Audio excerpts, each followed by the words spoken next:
We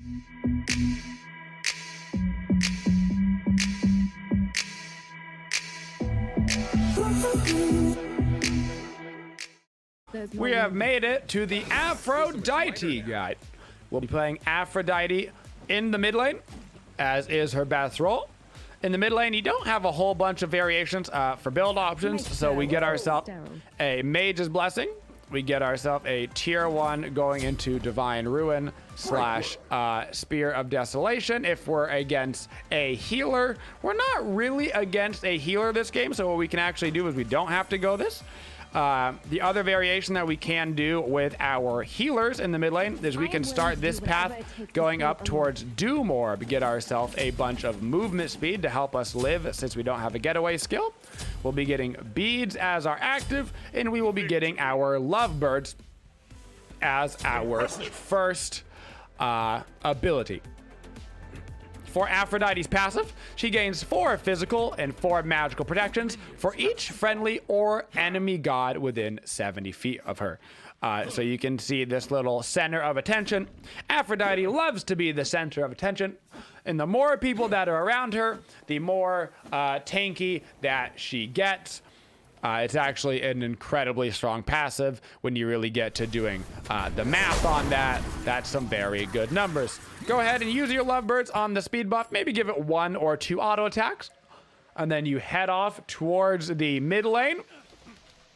Our third ability is our main source of lane clear. This is your main damaging ability on Aphrodite. It is also your heal. So every time you use this, not only are you going to do bleed damage to whatever is inside the line of the ability, you are also going to be healing yourself. The heal is slightly less strong, though, than the damage. So you will do more damage with this ability than you do healing. I do believe as well that stands true for the scaling. The damage scaling, as you can see, is more than the healing scaling. So you'll get more benefit from building raw power in terms of the damage aspect than necessarily the healing aspect. Your right tower is under attack. For our second ability, we're going to rank up Back Off. Back Off is a circle around your character, and it is a 25% slow as well as damage. Be careful when using Back Off. You can very easily, if you use your Lovebirds and then you use Back Off, you can knock people out of the range of your Lovebirds. So you want to make sure oftentimes that this is hitting first. You can theoretically use Back Off to knock back somebody into your Lovebirds if it's gonna miss. But you see that a lot less often than you do seeing people just straight up missing it because they knocked the character that they wanted to hit out of it on accident with their Back Off. At level 4, we are gonna go ahead and get our first ability, which is Kiss. Kiss has actually got a lot going for it, so we're going to talk about it right here. You can kiss the enemy target. When you kiss the enemy target, it is a 1-second stun. Or you can kiss a teammate. When you kiss a teammate, it means that your heal will not only heal yourself, it will also heal your teammate. So I can kiss Onyx and give him a little heal, and he'll go ahead and heal up. It also means that your Back Off will proc on you and them. So you can go ahead and use it for extra distance on your 2. They go in for a gank. You've got your Achilles Kiss. He's going in to stun them. You can use your Back Off from a way farther distance away because it will put the same circle around your teammate. You cannot hit both of your circles. So if I have Achilles Kiss and I use the 2 while we're both in range, it does not do double damage. You only get credit for one of those, so you cannot double up on the damage the way that I don't know, you can like get double knocks damage and stuff. Not how that works. You only get credit for 1. Well, that is still not the end of our Kiss ability. On top of all of that, there is a whole component of jealousy built into this. So with jealousy, it means that if I kiss somebody else, your target gets jealous, and so if I go and kiss Merlin while I'm attached to Achilles, Attack middle lane. Achilles will get jealous and he will gain increased damage. So if I walk over here and I kiss this Cucullin, now Achilles is jealous that I'm kissing other people, and so he actually has bonus damage right now, which is a little known Aphrodite fun fact. I don't think a lot of people realize that they can do that in order to get that bonus damage online. Please let me work. Merlin's probably going to go down here. Your combination that you're looking to do on Aphrodite, now that we've explained our first three abilities, is going to be step one, you always want a teammate kissed if you can. It gives you also bonus movement speed. I forgot to cover yet another component. When you have ally kissed, you and your ally get bonus movement speed. That starts at 8% but goes all the way up to 20% movement speed. And that is finally covering the one ability, except for not really, because there's another part of this ability that isn't mentioned down here. And I actually really dislike when abilities don't have all of what they talk about down here. You have to actually read the top of the ability. 70% of all mana regenerated by Aphrodite is also restored to your mate that you have kissed, which is very... it's very annoying when they don't put all of what an ability does in the bottom part of the text, in my opinion, but that's neither here nor there. So your combination that you're looking to do in Aphrodite is step one, always have a teammate kiss if you're in range, no reason not to. Step two, when you're going for damage on the enemy, you go to land your kiss. After you land your kiss, you throw down your 3 while they can't avoid it. And then after that, you go ahead and use your 2. I don't think I have to use my ultimate here. I think I can just kind of walk away. They're diving with the Cthulhu here. Yep, we can gank this. Aphrodite is very, very good at self-peeling for herself. So you've got the kiss, which is a stun. You've got the 2, which is a knockback and a slow. Oh, I should mention, on Aphrodite's back off, this is a little bit more in-depth mechanic that I forgot to mention. The back off part of this ability only procs on the one around your character. So around Aphrodite, this will do a knockback and a slow, but around your kissed teammate, it will only do the slow, not the knockback. If you are both in range, like I said, it only procs one time for the damage, and it will use the Aphrodite to, not the kissed teammate to. We haven't even talked about Aphrodite. 7 minutes into this game, we haven't even talked about it yet. But Aphrodite ult makes everybody, yourself, and whoever you are targeted to, immune to damage. So you can see right there that I use it on me and my Achilles friend. It's not going to keep me alive in this game because I get rotated on by an Itsunami. But your ultimate will make you completely immune to damage and all crowd control effects. It doesn't last very long, only 0.8 seconds. But this is a part that I see people get very confused on all the time when playing Aphrodite. You can use it while CC'd. It is just like beads in that regard. If you're already in the middle of a stun, you can still use it to break yourself out of it as if it were a bead. So don't be afraid to use it in that manner. In fact, a lot of the time that you're going to use it in that manner. The two most common ways that you use Aphrodite ulti is one as beads, so you're getting yourself out of some crowd control, or 2, to avoid a really big damage ability, something like a Poseidon ult. You want to avoid that Kraken, so you go ahead and use the Aphrodite ulti in order to avoid the majority of that Kraken damage. I'm going to go ahead and use my ulti right now so he gets the immunity on that Cucullin dash damage. I pop my 3. I'm still attached to my Huyi, so he's getting all the heals right now. Bada bing, bada boom. So Aphrodite is unique as a mid laner because she's not just a damage dealer, which she does deal damage pretty well. You can see I kissed him right there. Boom. That way my 2 is in range and I can get the back off going. Let's go towards the gold Fury. Not only is she a damage dealer, but she is also a healer for her team. You've got the stun, you've got a slow, a knockback, you've got a heal, and of course you've got the immunity frame. So you see a teammate about to get blasted by an ulti, you go ahead and throw down your ulti to keep him alive. You need a little bit of sustain for him? Oh, you go ahead and kiss them and you give them a heal so they get some mad sustain going. Always try to stay connected to your target that needs either the most healing or your target that's going to be playing in the front line. So when I'm playing Aphrodite, like right now, my main focus is I want to be kissing on Achilles. Don't we all? But I want to be kissing on Achilles to make sure that I am getting in range of back off because he's a melee frontline. In the ultra late game, you're going to want to kiss and attach yourself to whoever is the hyper carry on your team.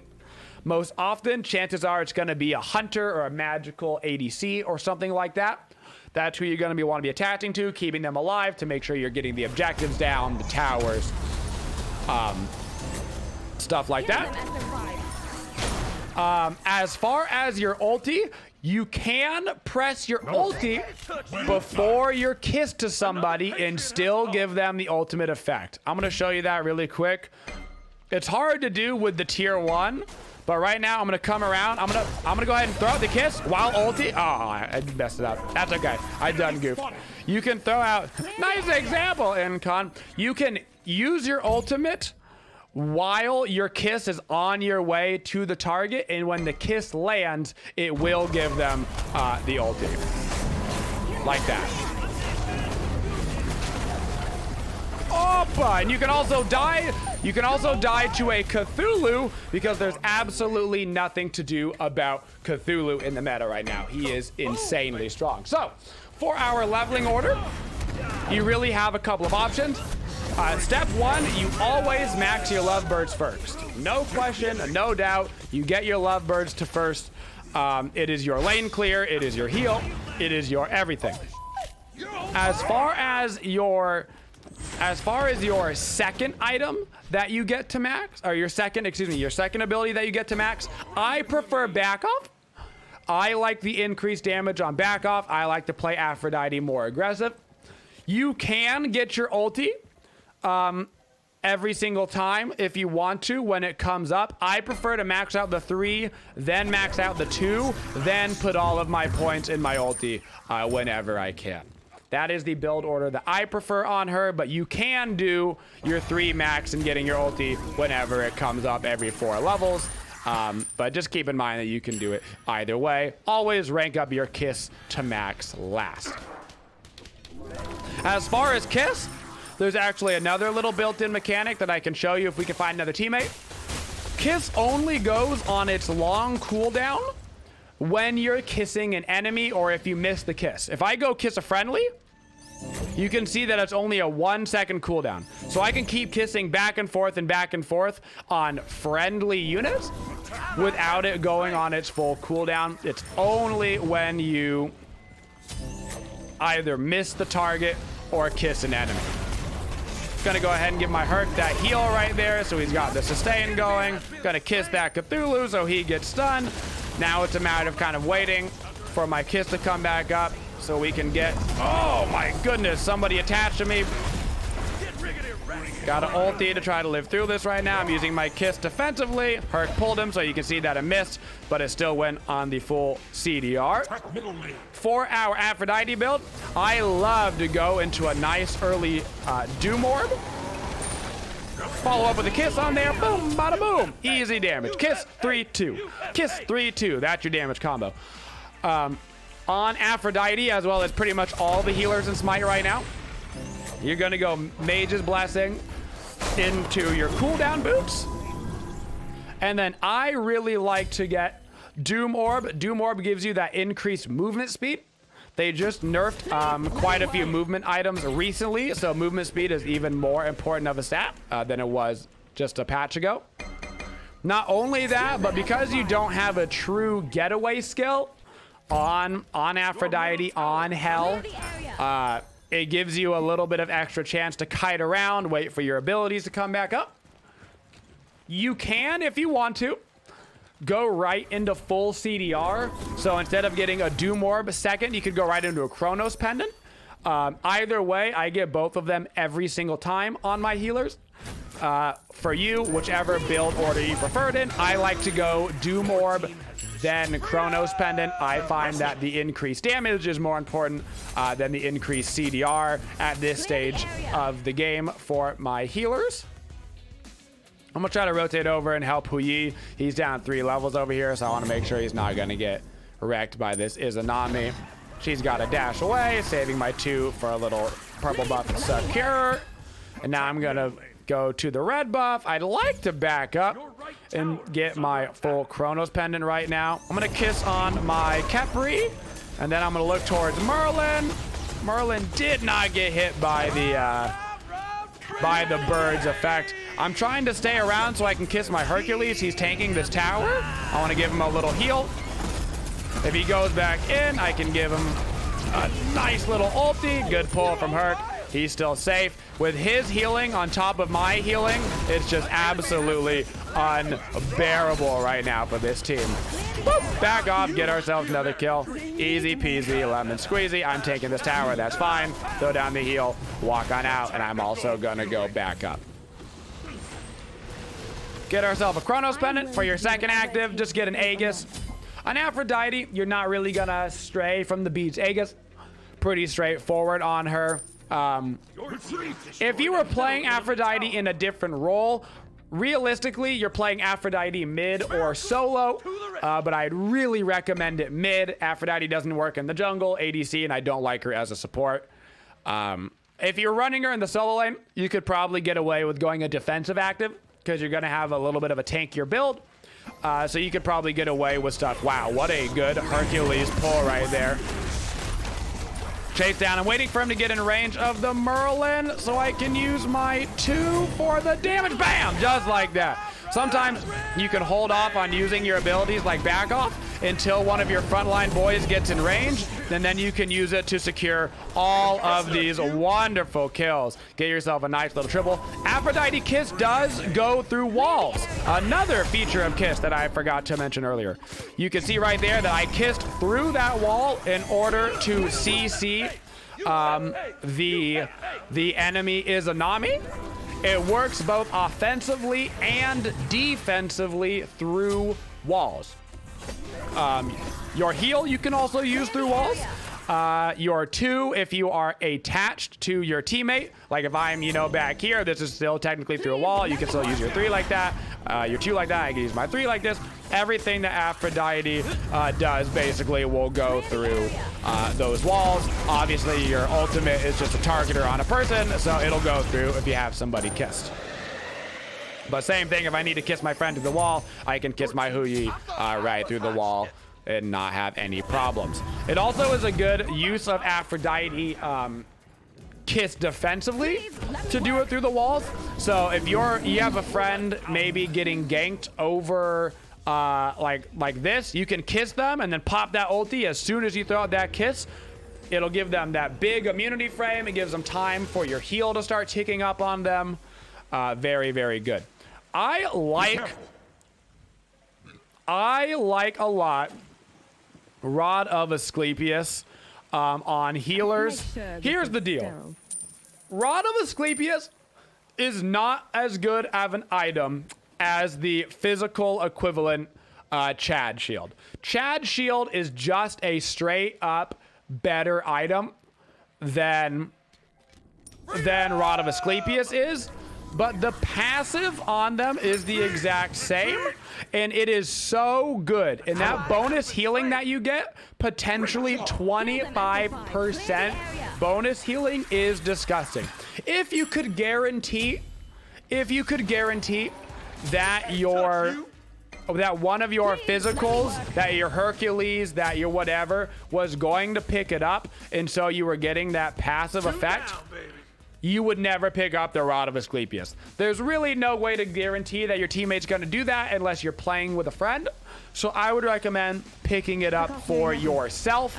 It's going to give you, once again, more movement speed, which is going to be wonderful for us trying to kite around the enemy. But that bonus healing is just disgusting. Your healing is already so strong, and it just makes it that much stronger. It's time for us to start getting set up around the fire giant. You are not a great objective slayer on Aphrodite. It is probably your only weak point of the game, is trying to do objectives. You can actually tank them fairly well just by the nature of your heal, but you're not very good at securing objectives, and you're not very good at burning objectives. Back off is not the worst ability in the game. You can see it does about 600 damage, and it's pretty close to instant. So it's not the worst ability in the game for securing a fire giant, but to be fair, it's got to hit the fire giant first. And if your friend is getting knocked away, it won't necessarily work like that. We'll just keep healing up around in this fire giant pit. I've got ulti if I need it to go ahead and get out of here, which I'm going to go ahead and use it right there. Try to avoid some of that magma nonsense damage. Go back in, target the Tsunami, give me a nice big back off. Didn't hit the Izanami, but me and Capri are just healing up so much right now. Go ahead and pop a heal. Tried to get the kiss on him, but it wasn't. Look how fast that me and Capri are moving right now. That's because the kiss is all the way leveled to max, which means that me and Capri right now both have that bonus 20% movement speed. If you look down at my movement speed, I've got 530. I am Lightning McQueen right now, which is what you want on a character that doesn't have a getaway skill. For your defensive nature on Aphrodite, make sure that you are properly utilizing your ultimate and Aegis together.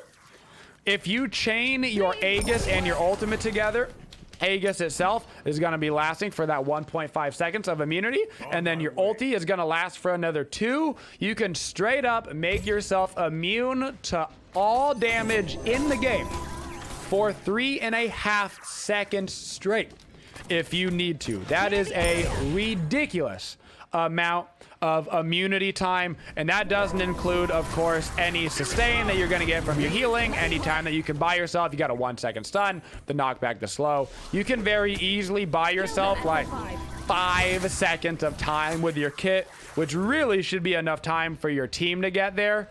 And if it's not enough time for your team to get there, that's kind of its own various problem that you have to deal with. That's not Aphrodite's problem.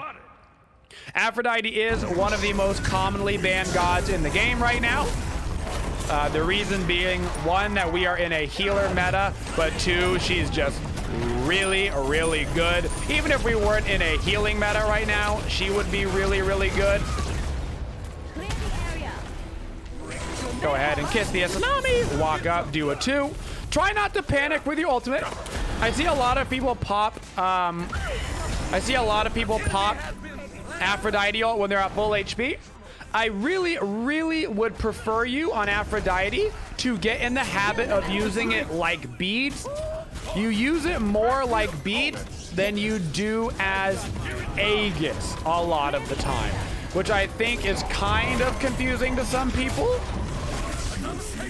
But preferably,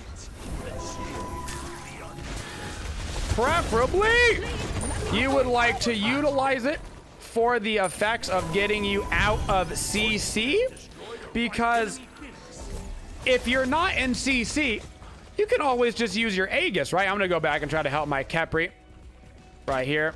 I'm gonna throw down a little kiss on the Merlin. Oh, he actually avoided that kiss right there because it went through to the Capri, which is actually fine. Your kiss does prioritize. That was actually an interesting example. You don't get to see it all the time. Your kiss does prioritize teammates.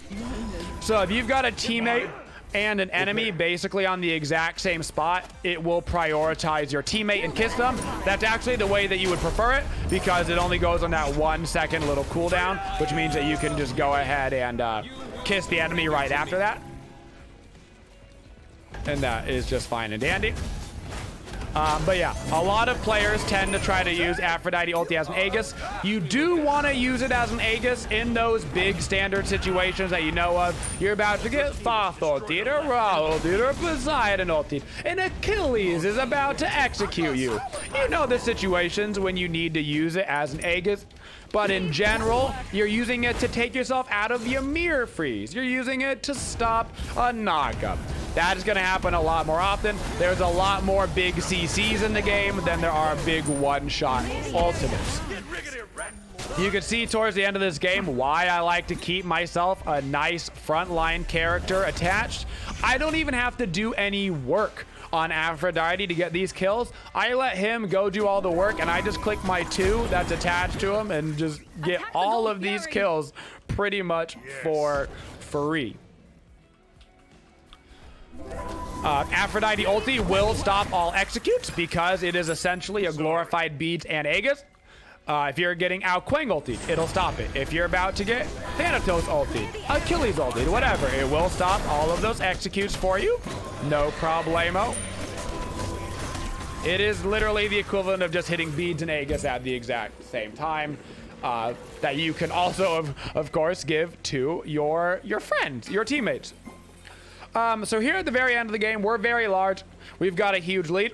I'm going to go ahead and get Rod of Tahuti here. Rod of Tahuti has a fascinating interaction that a lot of players don't know about. I'm also going to get a Relic Dagger online. I like to get a little defensive at the end of the game with Aphrodite, whether that's a Mantle of Discord, whether it's Relic Dagger to get your relics back up more often. I do like to go a little bit defensive, but Rod of Tahuti is fascinating. So Rod of Tahuti as an item, 25% additional power against targets with 50% or less health. Not only does this work aggressively, it works defensively. That's right. If your teammate or yourself is below 50% HP, you'll get an additional 25% power scaling on your heal. It will heal 4 more. That is how Rod of Tahuti works. It is a wonderful item on Aphrodite because not only does it give you that offensive capabilities, it gives you the defensive capabilities. So just to say that one more time, not only does it give you the 25% additional scaling on targets that are below 50% health for the damage aspect, but when your teammates are below 50% health, it also gives them increased healing. Very, very strong on Aphrodite. And that, folks, is how you go 16, 2, and 15 on Aphrodite. You spread the love, you kiss your friends, you give them the heals, you give them the ultis, and you chill out and you wait a little bit longer on your ulti compared to using it in the earlier stage of the game. Build your movement speed, avoid most of your damage, pop your ulti in your Aegis when you need it. And that is our Aphrodite guide.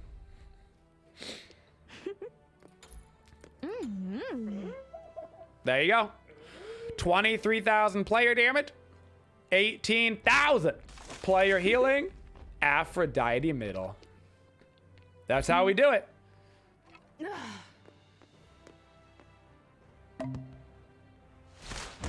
And remember, folks, if you try to provide a guide to the community, you'll get reported for harassment because it's not fair to teach other players how to play Aphrodite. There's too many damn APHROs in the game. Bringing more to Smite is harassment. That is harassing everybody's games. And I understand that and I accept the...